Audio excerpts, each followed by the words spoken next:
안녕하세요. 이번 영상에서는 지난 시간에 이어서 팝스 순발력의 두 가지 종목에 대해 설명드리도록 하겠습니다. 순발력이란 짧은 시간에 순간적으로 힘을 내는 능력을 말합니다.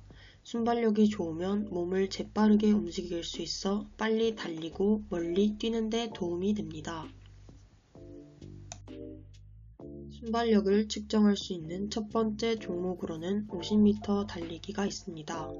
50m 달리기는 최근 여러 선진국들의 건강체력 검사에서는 제외되어 있지만 순발력은 성장기인 학창시절이나 청소년기에 발달시키지 않으면 이후 발달될 시기가 없으며 장년기나 노년기에까지 영향을 미칠 수 있는 체력 요인이므로 건강체력평가에 포함시키게 되었습니다. 검사 전 이 부분을 미리 학생들에게 지도하여 순발력의 중요성에 대하여 설명해준다면 더욱더 좋을 것 같습니다. 측정 장소는 우선 50m 직선 주로의 코스가 꼭 필요합니다. 이때 왕복 가능한 코스나 곡선의 주로가 있으면 안됩니다. 그리고 결승선 밖으로 10m 정도의 공간이 꼭 필요합니다. 왜냐하면 학생들이 달리기를 멈추었을 때 바로 정지할 수 있는 것이 아니라 몇 미터 더 바깥으로 관성에 의해서 달리게 되기 때문입니다. 그 다음으로 측정 도구는 초시계, 호루라기, 깃발, 팝스 기록지, 기록판, 펜 또는 연필이 필요합니다. 이때 초시계는 연속으로 숫자를 계측 가능한 초시계가 필요하고 전자 호루라기는 호루라기를 대신하여 더 큰 소리를 낼 수 있어서 운동장에서의 사용에 더 적합합니다. 다음으로 50m 달리기 측정 방법에 대하여 설명드리겠습니다. 측정을 할 때는 2명이 한 조를 이루어 동시에 출발하도록 합니다. 이때 3명 이상이 동시에 출발하게 되면 측정자가 이를 혼동하게 되므로 꼭 2명씩 조를 이루어 검사를 받을 수 있도록 운영합니다. 측정자는 시작 시간이 되면 호각을 울리고 깃발을 흔들어서 출발을 알립니다. 이때 결승선을 통과할 때는 주자의 몸통이 결승선에 닿을 때까지의 시간을 0.01초 단위로 측정하여 기록합니다. 몸통이 아니라 머리, 팔, 다리 등 다른 신체 부위가 더 먼저 도착하더라도 몸통을 기준으로 하여 측정합니다. 50m 달리기 평가 기준표 남자 버전입니다.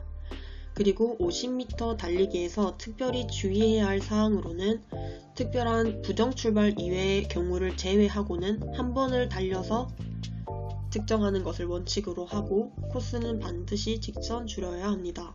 그리고 달릴 때 넘어지거나 기타 상해를 입은 경우에 20분 후에 다시 측정하는 것이 원칙으로 되어 있습니다. 그리고 신호음이 울리기 전에 부정 출발을 한 경우 주의를 주고 다시 출발시킵니다. 마찬가지로 50m 달리기 평가 기준표 여자 버전입니다. 팝스에서 순발력 측정 종목에 사용되는 두 번째 종목은 제자리 멀리뛰기입니다. 이 제자리 멀리뛰기는 50m 달리기와 다르게 좁은 공간과 간단한 시설만 있으면 측정이 가능하므로 운동장 트랙이 50m 이상 그 거리가 나오지 않는 경우에 실시하기 적합합니다. 제자리 멀리뛰기의 측정 도구와 측정 장소입니다. 우선 측정 장소는 구름판이 있는 모래터가 필요한데요. 야외에서 측정할 경우 모래가 있는 구름판이 필요하고 실내에서 그리고 체육관에서 실시한 경우에는 제자리 멀리뛰기 측정판이 있으면 좋습니다. 다음으로 측정 도구입니다.